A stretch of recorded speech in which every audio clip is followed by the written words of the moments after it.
Ibrohim aka qanaqa klonka u? Chiroyli ekan, nomi nima buni? Bu klonkamiz lyuks klonka o'zi bu tegi. Buni dasturxon qilib kelganmiz. Buni razmeri 1,5 ga 2.30 lik. Demak, tayyor dasturxonga qo'yiladigan, to'g'rimi? Tayyor kattaxon taxtalarga tushadigani bor. Razmerlari qanaqa bo'ladi? Buni 1,5 ga 2.30 ligi bo'ladi. 1.40 ga 1.80 bo'ladi. Keyin 1.20 ga 1,5 ligi bo'ladi. Bu eng kattasi, Bu to'g'rimi? eng kattasi.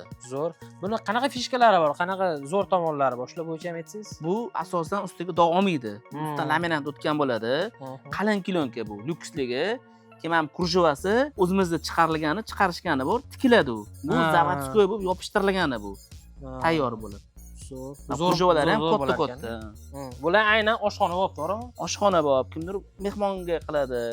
Hamma joyga tushib turadi. Universalni klonkalar bular. Zo'r. Hozir buni yangi partiyada shuni olib keldinglar Xitoydan, to'g'rimi? Xitoy qaysi shahridan? Xitoy Guanzhou shahridan olib keldik. Zo'r. Shunaqa katta partiyalarni viloyatlarga ham chiqarib berasiz, bemalol, to'g'rimi? 12 ta viloyatga va Tojikistonga chiqarib beramiz. Zo'r. Agar sizlar ham shunaqa klonkalarni optim narxlarda xarid qilmoqchi bo'lsanglar, xudo xohlasa pastki raqamga telefon qilsanglar, Ibrohim aka chiroyli narxlarda qilib beradi.